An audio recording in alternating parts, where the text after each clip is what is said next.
Hello, everyone, and welcome to Season 2, Episode 4 of the Big at the Back podcast. My name, as usual, is Tom. I'm joined by Matt. Matt, how are you? I am very well, thanks. It's a little bit cooler than the last time we recorded, thankfully. And having joined you in the puppy ownership club just before that heatwave hit, I'm very grateful that it's well behind us now. But other than that, I'm not too bad.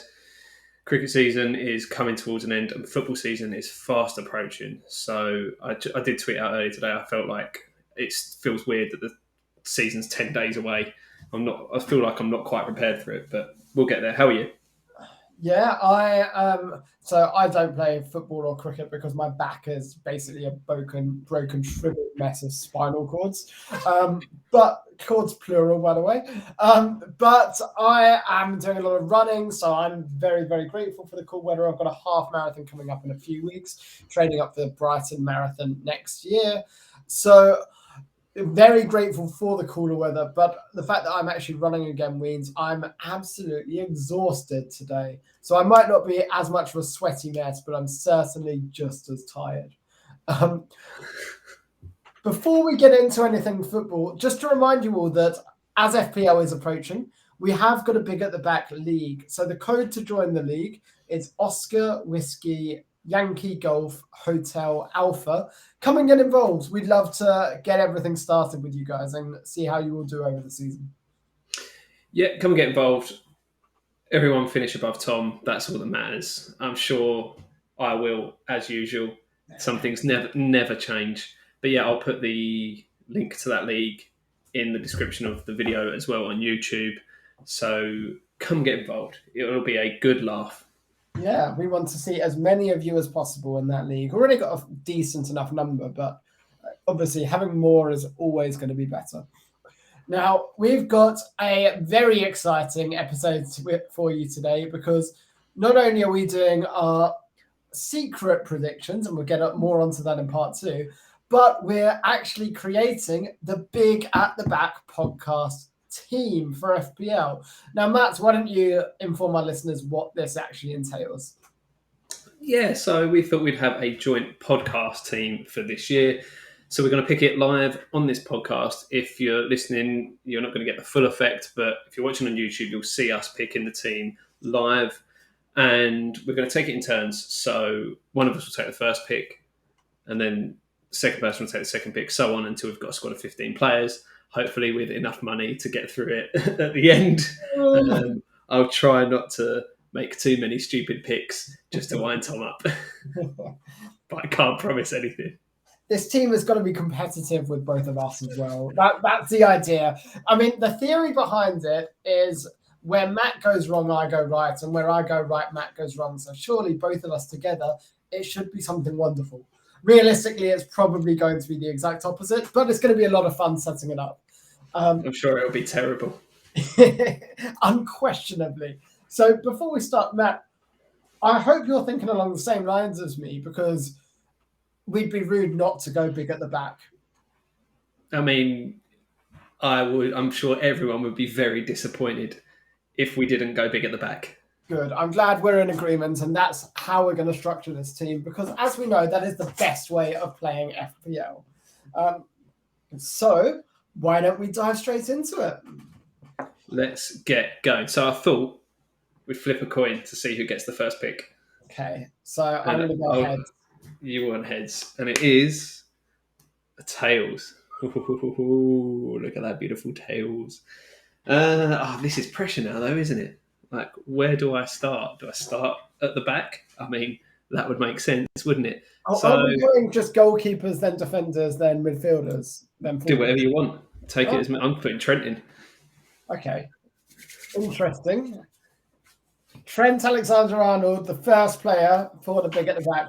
I'm going to go goalkeeper, and I'm going to go with Edison. Ooh, we're going for a big keeper on one of the expensive lads. Yeah, but he's gone down to 5.5. Since you're going to keep the most clean sheets in the league, I think he's a really good pick. So, do I go on to a midfielder now? Bruno, Will Zaha, you're not going in on one of my picks. That is 100% guaranteed.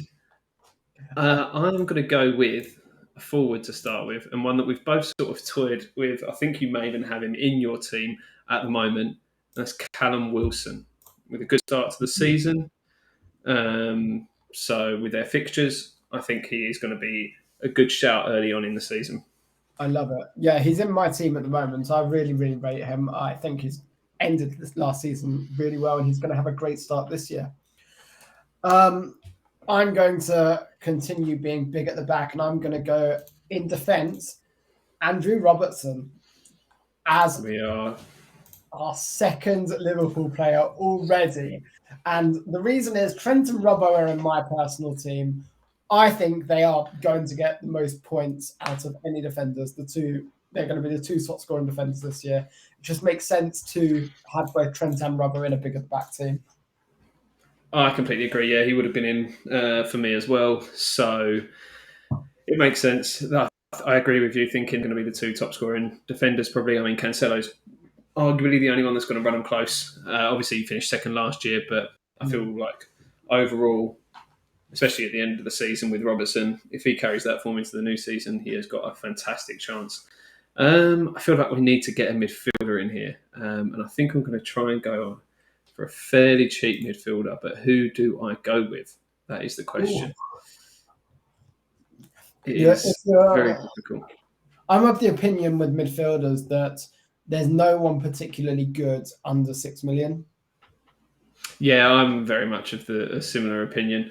I think I'm going to go with, let's sort by price. And I'm thinking, because I've already got Grealish in my personal team, so I'm going to go with Mahrez in our team. I like it. He's like Zaha. If you have him for the whole year, you're not going to be disappointed. And this team's going to get edited probably a lot less than our team. So I think as a set and forget option, Mahrez is a really, really good shout. Oh, that leaves it to my pick. Now, I'm actually also going to pick a midfielder, but I'm going to pick one that's not in my team, but I wish could be. So I'm going to go for James Madison. Yeah, I like it. I was looking at him.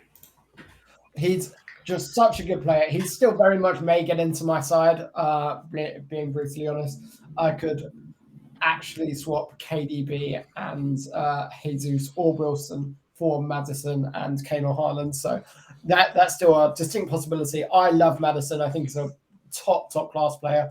I think he should be going to the Euros, and he's got a lot to play for. So Euros? No, the World Cup. But yeah, I think James Madison is a great shout for our big at the back team. Yeah, I like it. I really like it. I think he's a fantastic player. I've spoken about him before, obviously.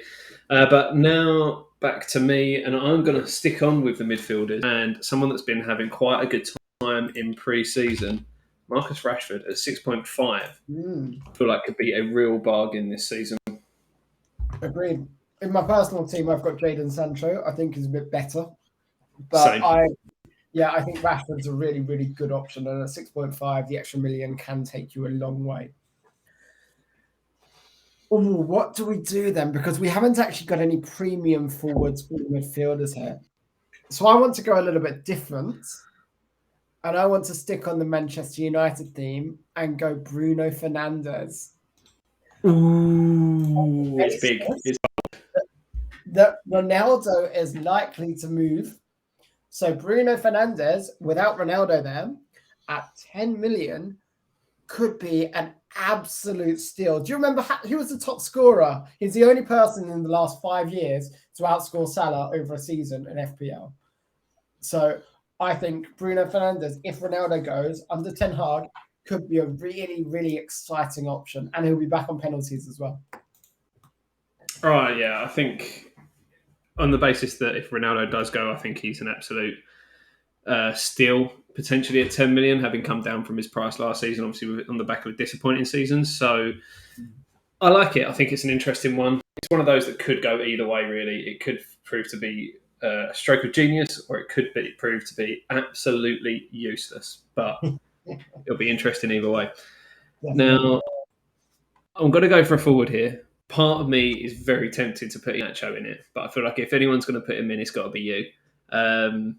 So I'm going to go for someone who has been in fewer template teams than I'd expected this season. I think you have had him in at least one of your drafts.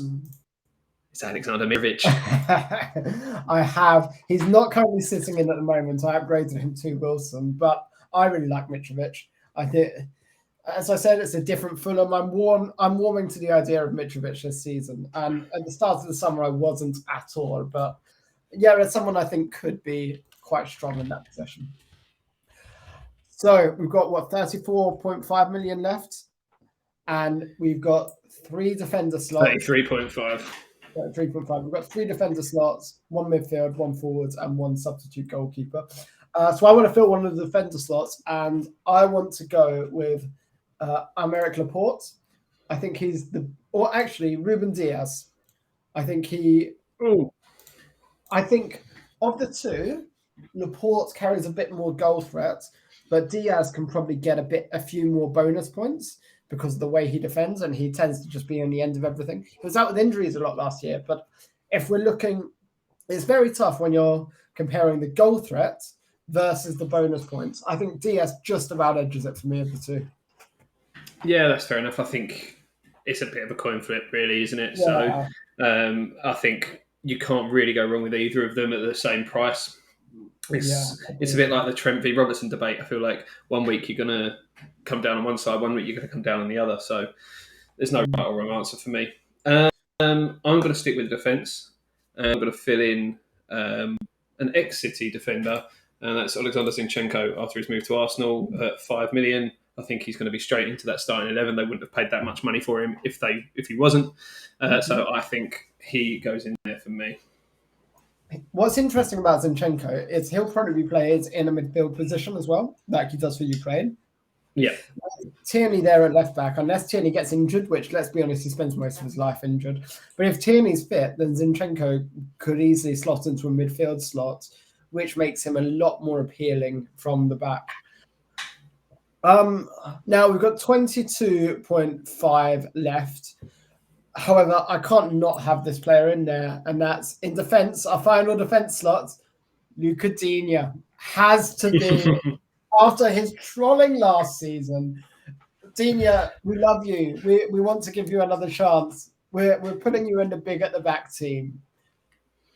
How frustrating is that? But how beautiful is that at the same time? I feel like it was destiny. So do I. And what's actually quite cool is at the back end of last season, he was starting to do really well. He went really under the radar, but he got about 6, 9, a 2. But then he was getting consistent returns. So I think Luca Digne could be a really, really under the radar pick for the new season. Oh, I can't wait for him to get self in the first game. He does have that in his locker, doesn't he? Seeing as I got the first pick, and that means I get one more pick overall, I feel like I'm just going to take one for the team, pick a second keeper, a random 4 goalkeeper. If I just scroll up and down and see who I land on. Ellery Balcom. The substitute goalkeeper doesn't really need much. I mean, it doesn't need much thought, does it? Like, none of them are going to play. We're not going to have another Ben Foster situation, are we? So no. I think we're essentially set. Now, how much budget do we have for a midfielder and a forward? 13.5. So this is up to you. Obviously, you've just got to leave me enough to make my pick at the end. Cool. So the player I'm going to go for, if I'm looking at, fuck it, Wilf Zaha, 7 million midfield. He's going to be my pick. Oh, Tom, what are you doing to me? I mean, if I could pick Reguilon, I would, but... You've absolutely killed me there. A little bit of context. Matt owns Wilf Zaha for about 2/3 of last season. Last season, Zaha got 13 goals and 5 assists. Matt didn't own him for a single attacking return. Every time Matt owns him, he got returns. Didn't get returns. Every time Matt didn't own him, he absolutely fired. He's Matt's kryptonite, and that's why he's in the big at the back team. That does, however, leave you 6 million, 6.5 for a striker. So there's a couple of good options you can go for there. Well, I feel like there's only one option I can go for, but he's not going to start much. I just don't think Iheanacho is going to be starting much. Daka's had a good pre-season.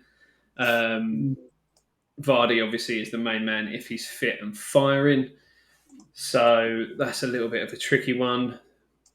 The two Brighton strikers, obviously a little bit of an unknown quantity. Whether with Undav coming in, whether he's going to get enroll. So I'm actually going to go with Dennis Undav at 5.5, and that leaves us $1 million in the bank. I like it. I think he's got. I think he's had a good record in Belgium in the last sort of 6 months. He actually signed for Brighton in January and was loaned straight back to Royal Saint-Gilloise. So I think he's going to come in, hopefully hit the ground running. But it also gives us a little bit of flexibility with that $1 million in the bank. That if we need to change something early on, we've got the ability to. Yeah, I mean, it's also worth noting that neither of us have gone for any premium players, which is a little bit worrying because we're intentionally not getting the players that are going to get the most points over the season. Now, is that a risk we really want to take? So I think I'd rather have a weak squad and a good team considering this season. And the reasoning is because there's unlimited transfers from week 16 onwards for the World Cup, we essentially have an early wild card to use as a get out of jail free. Is it worth rejigging this to include, and the player I'm thinking, the premium I'm thinking is, well, actually there's, I'm thinking Heung-min Son as the premium because I know neither of us have him or probably will have him. Maybe instead of Bruno Fernandes. And then I am happy to drop Zaha down to an Eric Bailly. You want to change the midfielder for a defender? Not Eric Bailly. Who's the Aston Villa Bailly? I can't remember. Oh, Leon Bailey. Leon Bailey. Yeah, that's felt the same. I'm happy to drop him for Leon Bailey, who will be starting. Okay. Let's give that a go. And having Son there, he's not very highly owned, so his price isn't going to go down. We can easily drop him for KDB if we want to at some point. We can easily probably move to a Harry Kane later down the line, dropping Mitrovic out, for instance. So I think that gives us a bit more flexibility in it, gives us access to those high price points until the first wild card. And then, let's be honest. Yeah, I have no problem. Leon Bailey's going to be in the bench the whole season, so I'm not too worried about that at all. Yeah, and that still leaves us that $1 million in the bank as well, just in case it's there. Yeah, absolutely. So even if we do need to swap over to Mo Salah at some point, then we have the capacity to do that. Well, we've got $1 million. You know what's going to happen now? Zaha is going to score like 12 goals in the first 4 games. And then we're going to bring him in and he'll do nothing. Yeah. So that's the big at the back team. I can't see your screen properly, so why don't you read it out?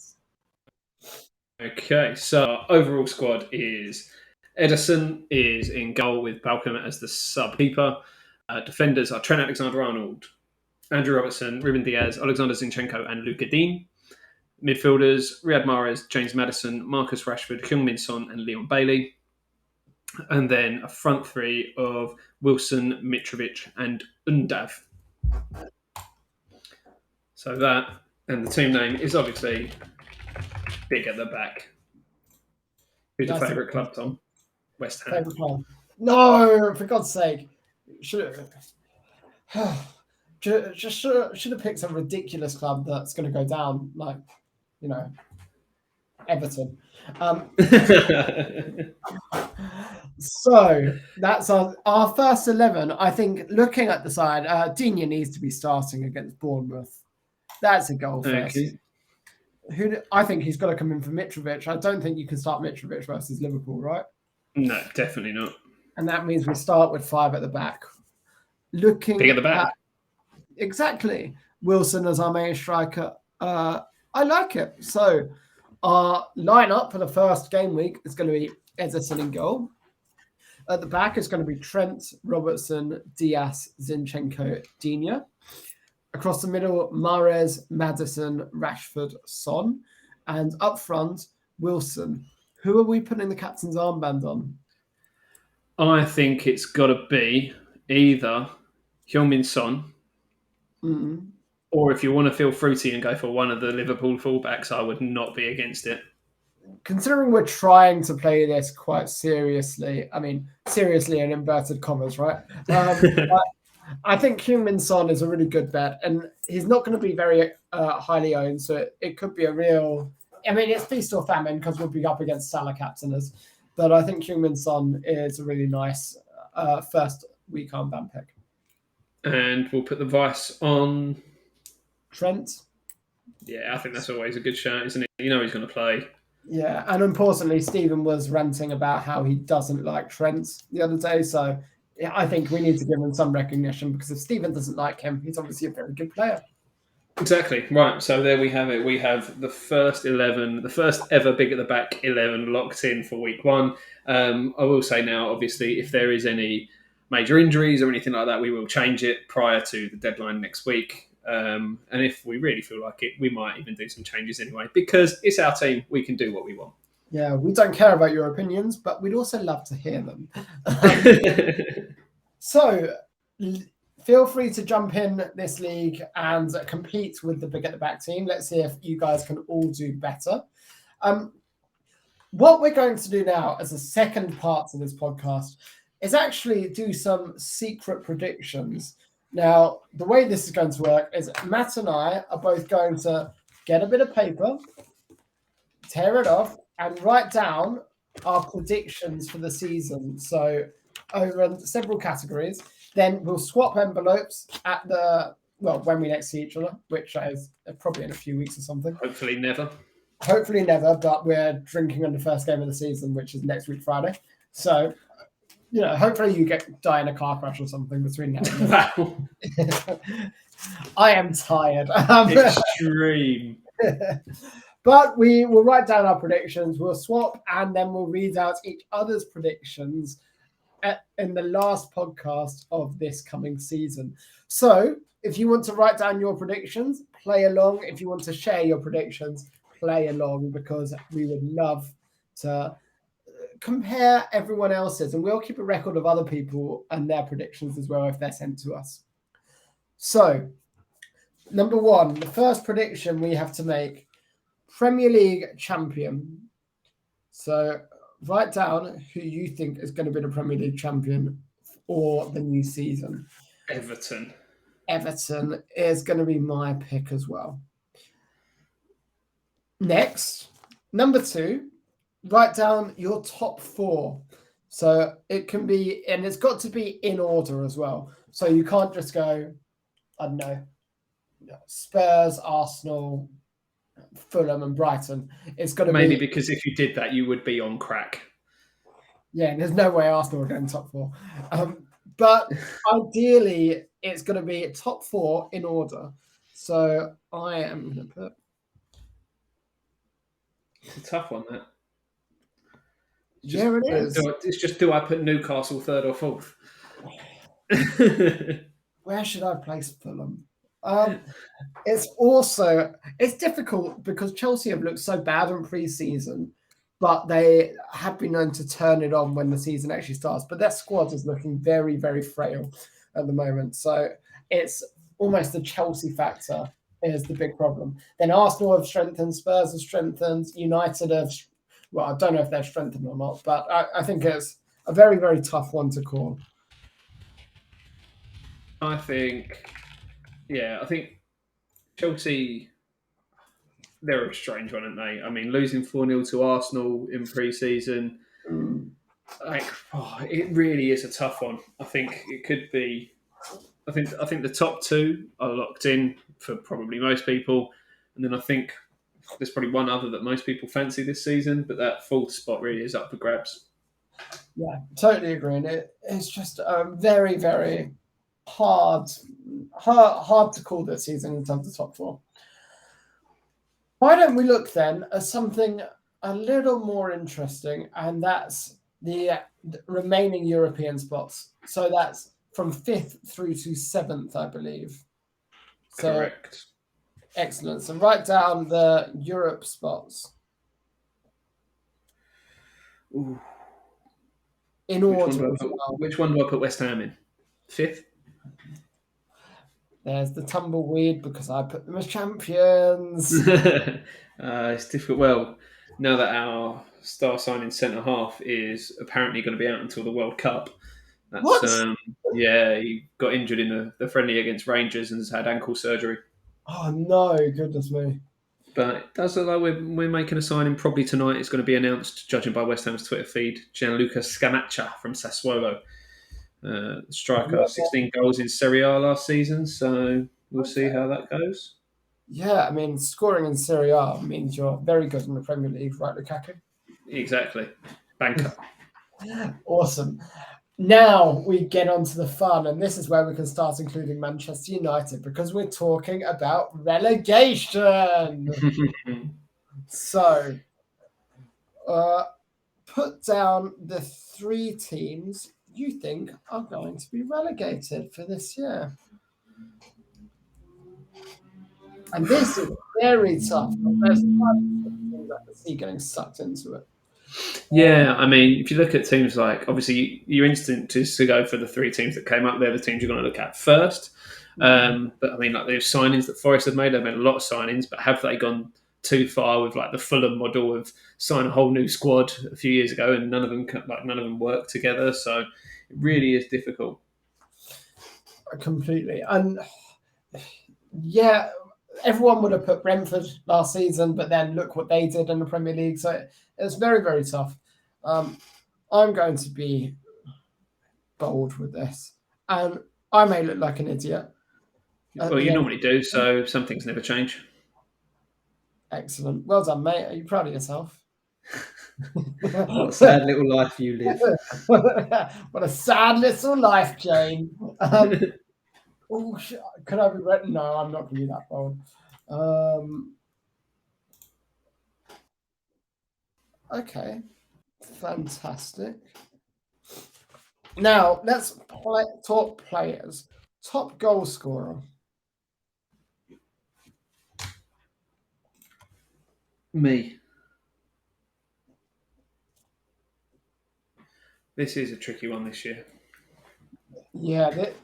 Well, when you think of Really all the players that tricky. are in attention, you've got Salah and Son, who were the top 2 last year. You've got Harry Kane, who's looking really, really good again. Haaland, who is going to absolutely tear the league up. Darwin Nunez, who just scored 4 goals in pre-season. There's some really, really good options. So it's a very, very, very tricky one this year.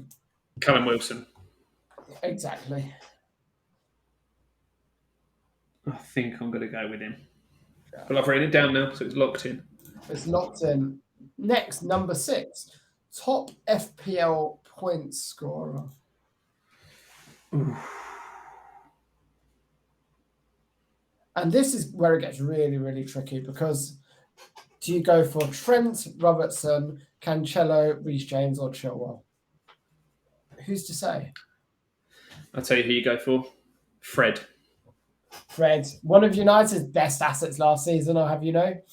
I know. What a sorry state of affairs that is.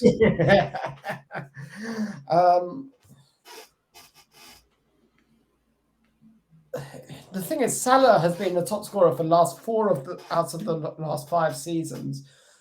However, in the second half of last season, he did peter out, and players like KDB and Son really came into their own. So I think, and Salah probably shares the goals around a bit more with Darwin coming in. So I think it's really, really, that's a very, very tricky question for top FPL point scorer. Well, I've got a name down. It'll do. Same. Any other categories you can think of that we should be doing? Because I'm doing this on the fly, essentially. So, what about most assists? I like it. Yeah.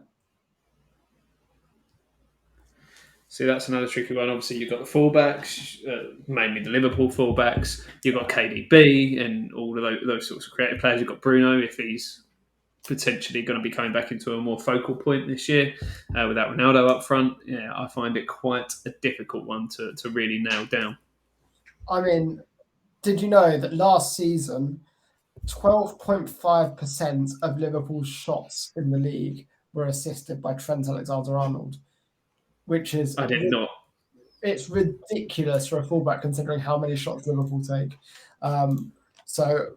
However, what's interesting is in the first half of the season, it was around 16-17%. Second half, it actually dropped off. With the introduction of Luis Diaz, it means they changed the way they played, and Robertson was getting forward a lot more. So I think if you're looking at season as a whole, it's a really interesting question. Yeah, I mean, I'd like to think it will be one of them because we've got them in our team, but who knows? Next question, and I'm intentionally putting this in. Question 8. Where do West Ham finish? Oof. That is almost impossible for me to answer as objectively. But I've written a number down, plucked out of thin air. Have you written the questions with the answers that you're giving, by the way? Just because we're going to be... Yeah, otherwise it would be very confusing when we open it again in 8 months' time. But, okay, awesome. Any other questions you can think of that we can put into our predictions for the new season? Well, I would say where will Liverpool finish, but I'm assuming they're already covered in the predictions for up to 7th place. Yeah, so West Ham. I would admire your, I wouldn't call it optimism, maybe naivety, if you said that. But I think, we'll struggle to get in that top 7 this year with some of the sides that are around. Question. Outside of the top 4, who is going to have the best goal difference? And that's a really niche question. And is that so? Anyone that doesn't finish in the top 4, or Correct. Yeah, because that's almost 2 in 1, isn't it? Mm-hmm. That is a tricky one. I like that. It's a very needlessly complicated one, which is why I thought it's definitely relevant. Just like you, needless and complicated. Exactly. And we've got 9 predictions down, so we might as well go for a 10th. Which English club will go furthest in European competition this season?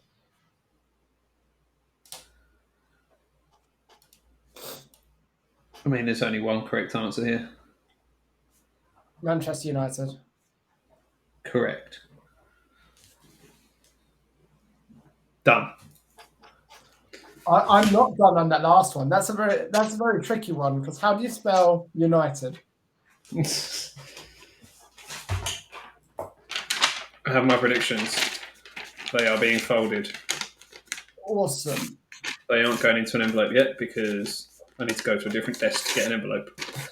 Brilliant. Well, we will swap these when we see each other next week on Friday, and then neither of us will open them until that end of the season podcast when we're having a party and very drunk celebrating Liverpool winning the league. Can't wait to lose them. That's not going to happen. They're going to be in our desk drawers and we're going to keep them all season. Famous last words. Famous last words indeed. Now, before we go, why don't we have a quick look over our current FPL drafts and where we are, because I'm sure yours has changed a bit, mine's changed a bit. So quickly run me through your draft and where it's standing at the moment. I'll tell you what, you can go first because I need to load mine up. Awesome. So I will actually share my screen just to show mine. So if you're watching on YouTube, have a look at this. So this is my draft as it stands. Pope in goal. Then Robertson and Trent are obviously in there. Then I've got Laporte and Tomiyasu starting as well at the back. Then I've got Leon Bailey, KDB, Salah and Sancho across the middle. And I've got Jesus and Wilson up top. On the bench, I've got Williams, Andreas and Archer. And I think, have I got money in the bank? I don't think I do. No, I've got no money in the bank at the moment. This is subject to change. I actually really want to bring Harry Kane in, considering his amazing form. I've just got to figure out a way of doing it without necessarily utterly destroying my squad or first 11. I don't really care about the bench as long as I've got some players that are getting 2 points. I don't intend on bench boosting anytime soon. But I really, really do want to find a way to get Kane in. I'm not sure how I'll manage that yet, but it's on the cards. Interesting. Well, seeing as we're on the theme of sharing screens, here's my current team. Sanchez in goal, Trent, Chilwell, Robertson and Zinchenko at the back, Bruno, Guimaraes, Odegaard and Grealish in midfield, and 3 of Darwin Nunez, Erling Haaland and Gabriel Jesus. And on the bench at the moment, I have Sancho, Dewsbury Hall and James Justin, and that does leave me $1 million in the bank as well. So you keep showing these drafts, but we both know there's no way you're going to start the season without Salah. No chance in hell. Salah, against a newly promoted side, there's zero chance you start the season without him. So why don't you bite the bullet and include him in the drafts? Maybe. We both know it's true. Regardless, that's where we're standing at the moment. As said, Matt will share the Big at the Back league code later on or in the description for this video and on Spotify. If you want to come and chat to us, let us know your secret predictions or just message them to us actually on Twitter and we can write them down and reveal them with ours at the end of the season. Get involved in chatting to us. We love hearing from you guys and we love interacting with you all. You can find us on Twitter at Big at the Back. And you can find me on Twitter at Higgins92 and Tom is at TomMadden92. Don't forget to like and subscribe on YouTube. Leave us a comment, as we say, like get involved with all the conversations. Let us know what you think of these predictions and let us know yours as well. And if you're interested in anything West Ham, you can find me on the Pretty Bubbles podcast as well, which we'll be recording later this week with our little West Ham season preview. If you're interested in anything Liverpool, then just go to Big at the Back Twitter and you'll find me ranting furiously about it. Yep, and probably with some typos. Awesome. Well, we will be back next week for our open predictions for the season, where we'll place every single team from 1 to 20 and look at our final FPL drafts as we go into the new season. Until then, have a great week, everyone, and we'll see you next time.